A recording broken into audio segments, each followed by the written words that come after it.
Hi ಎಲ್ರಿಗೂ ನಮಸ್ಕಾರ. Welcome to my channel. ಎಲ್ಲರೂ ಹೇಗಿದ್ದೀರಾ? ಎಲ್ಲರಿಗೂ ಹೊಸ ವೀಡಿಯೋಗೆ ವೆಲ್ಕಮ್ ಮಾಡ್ತಾ ಇದ್ದೀನಿ. ನಾನು ಒಂದು ವೀಡಿಯೋನ ಶೇರ್ ಮಾಡಿದ್ದೆ.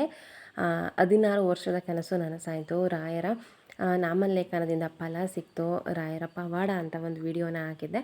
ಅದಕ್ಕೆ ಕೆಲವರು ಅವರ ಡೌಟ್ಗಳನ್ನು ಕಮೆಂಟ್ ಬಾಕ್ಸಲ್ಲಿ ತಿಳಿಸಿದ್ದಾರೆ. ಅದನ್ನು ನಾಮಲೇಖನ ಏನಂತ ಬರೀಬೇಕು, ಯಾವಾಗ ಬರೀಬೇಕು, ಹಾಗೆ ನಾವು ತುಂಬ ಕಷ್ಟದಲ್ಲಿದ್ದೀವಿ, ನಾವು ಬರೀಬೇಕು, ಅದ್ರ ಬಗ್ಗೆ ವಿವರ ತಿಳಿಸಿ, ಏನಂತ ಬರೀಬೇಕು, ಜೊತೆಗೆ ನಾವು ನಾನ್ ವೆಜ್ ತಿಂತೀವಿ, ರಾಯರ ಫೋಟೋನ ಇಡ್ಬೋದಾ ಮನೇಲಿ, ಈ ಥರ ಕೆಲವೊಂದು ಕ್ವಶನ್ಸನ್ನು ಕೇಳಿದ್ರಿ. ಕೆಲವೊಂದು ನಾನು ಸ್ಕ್ರೀನ್ಶಾಟ್ ತೆಗೆದಿಟ್ಕೊಂಡಿದ್ದೀನಿ. ಫಸ್ಟ್ ಯಾವುದೆಲ್ಲ ಕ್ವಶನ್ಸ್ ಬಂದಿತ್ತು ಅದನ್ನು ಮಾತ್ರ ಸ್ಕ್ರೀನ್ಶಾಟ್ ತೆಗೆದಿಟ್ಕೊಂಡಿದ್ದೀನಿ. ಅದನ್ನು ವಿಡಿಯೋ ಮೇಲೆ ಬೇಕಾದರೆ ನಾನು ಆಮೇಲೆ ಹಾಕ್ತೀನಿ, ನೋಡಬಹುದು ಏನೆಲ್ಲ ಕ್ವಶನ್ಸ್ ಬಂದಿತ್ತು ಅಂತ. ಎಲ್ಲದನ್ನು ಹಾಕಿಲ್ಲ, ಕೆಲವೊಂದನ್ನು ಫಸ್ಟ್ ಯಾವುದು ಬಂದಿತ್ತು ಅದನ್ನು ತೆಗೆದಿದ್ದೀನಿ. ನಾನು ನಾಮಲೇಖನ ಬರೆದು ಇಲ್ಲಿಗೆ 2 ವರ್ಷ ಆಯಿತು.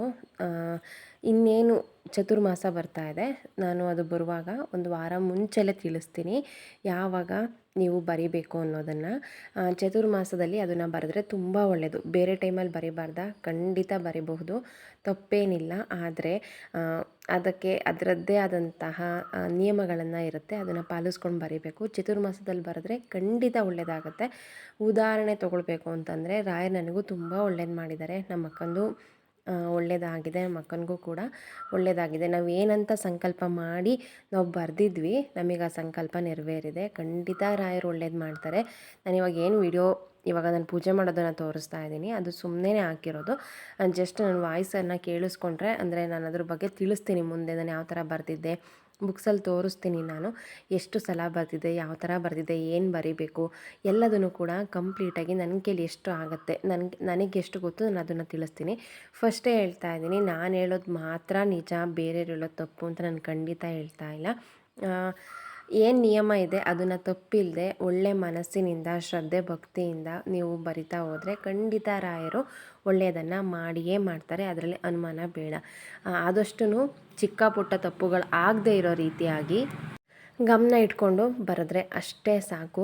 ನಮಗೂ ಫಸ್ಟು ಬರಿಬೇಕಾದ್ರೆ ನಂಬಿಕೆ ಇತ್ತು, ಇಲ್ಲ ಅಂತಲ್ಲ. ಆದರೆ ಮನಸ್ಸಲ್ಲಿ ಒಂದು ಕಳವಳ ಇದ್ದೇ ಇರುತ್ತೆ, ಆಗುತ್ತೋ ಇಲ್ವೋ ಅಂತ. ಆದರೆ ನಂಬಿಕೆ ಅಂದ್ರೇ ರಾಯರು, ಭರವಸೆಯ ಬೆಳಕು ರಾಯರು ಅಂತಲೇ ಹೇಳ್ಬಹುದು. ಅವ್ರು ಖಂಡಿತ ನಮ್ಮ ನಂಬಿಕೆಯನ್ನು ಸುಳ್ಳು ಮಾಡೋದಿಲ್ಲ. ನೀವೇನು ಸಂಕಲ್ಪ ಮಾಡ್ಕೊಂಡಿರ್ತೀರ ಅದು ಖಂಡಿತ ನೆರವೇರುತ್ತೆ. ನೀವು ಬರಿಬೇಕಾದ್ರೆ ಫಸ್ಟು ನೀವು ಗುರುವಾರನೇ ಶುರು ಮಾಡಬೇಕಾಗುತ್ತೆ. ಪ್ರತಿ ಗುರುವಾರನೇ ಬರಿಬೇಕಂತೇನಿಲ್ಲ, ಅಂದರೆ ಪ್ರತಿದಿನ ಬರಿಬೋದು. ಫಸ್ಟ್ನೇ ಸಲ ಶುರು ಮಾಡಬೇಕಾದ್ರೆ ಅದು ಗುರುವಾರನೇ ಆಗಿರಬೇಕು. ಮನೆಯೆಲ್ಲ ಒಂದು ಸಲ ಶುದ್ಧಿ ಮಾಡಿಕೊಂಡು ಗುರುವಾರ ಯಾವ ಥರ ಪೂಜೆ ಮಾಡಬೇಕು ಅಂತ ನಾನು ಆಲ್ರೆಡಿ ಎಷ್ಟೊಂದು ವೀಡಿಯೋಗಳಲ್ಲಿ ಹೇಳಿದ್ದೀನಿ. ಯಾರು ನೋಡಿಲ್ಲ ಅದನ್ನು ನೋಡಬಹುದು.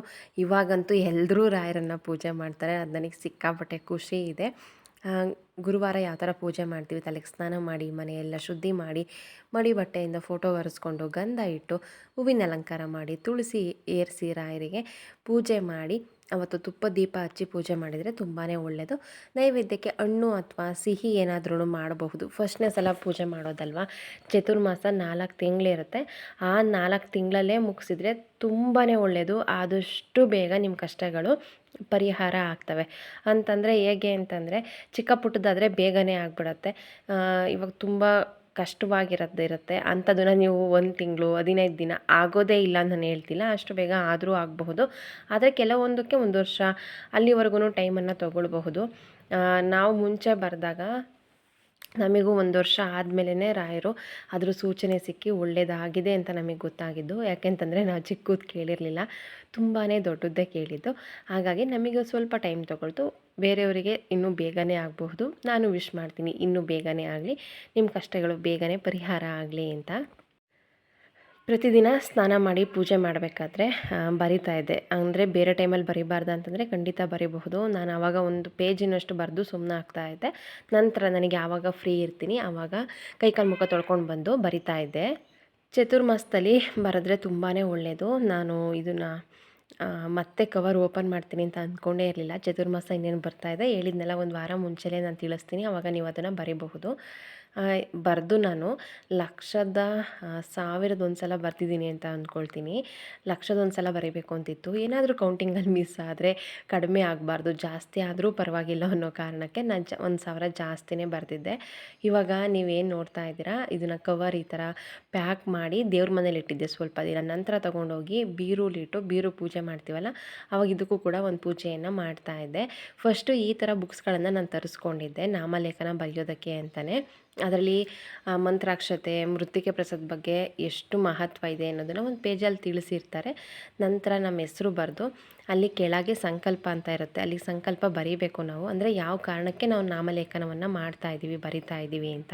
ನಾವು ಪೂಜೆ ಮಾಡಬೇಕಾದ್ರೂ ಕೂಡ ಕೈಯಲ್ಲಿ ಮಂತ್ರಾಕ್ಷತೆಯನ್ನು ಇಟ್ಕೊಂಡು ಸಂಕಲ್ಪ ಮಾಡಬೇಕು. ರಾಯರೇ, ಈ ಥರ ಚಾತುರ್ಮಾಸದಲ್ಲಿ ನಾವು ನಾಮಲೇಖನ ಬರಿತಾ ಇದ್ದೀವಿ, 4 ತಿಂಗಳು ಆಗೋದ್ರೊಳಗೆ ನಾವು ಬರೆದು ನಾಮಲೇಖನವನ್ನು ಮುಗಿಸ್ತೀವಿ, ನಮಗೆ ಈ ಸಂಕಲ್ಪ ನೆರವೇರಿಸ್ಕೊಡಿ ರಾಯರೇ ಅಂತ ನಾವು ಬರಿಬೇಕಾಗುತ್ತೆ. ಫಸ್ಟು ನಾನು ಈ ಥರ ನಂಬರ್ಸನ್ನು ಬರ್ಕೊಂಡು ಬರೆಯೋದಕ್ಕೆ ಶುರು ಮಾಡಿದೆ. ಆಮೇಲೆ ಗೊತ್ತಾಯಿತು ನನಗೆ, ಈ ಥರ ಬುಕ್ಸ್ ತೊಗೊಂಡ್ರೆ ಖಂಡಿತ ಬೇಗ ಮುಗಿಸೋದಕ್ಕಾಗೋದಿಲ್ಲ ಅಂತಂದರೆ ಜಾಸ್ತಿ ಇಡಿಸೋದಿಲ್ಲ. ಒಂದು 5,000 ಸಲನೂ ಇದಕ್ಕೆ ಬರೆಯೋದಕ್ಕಾಗಿಲ್ಲ ಅಂತ ಅಂದ್ಕೊಳ್ತೀನಿ.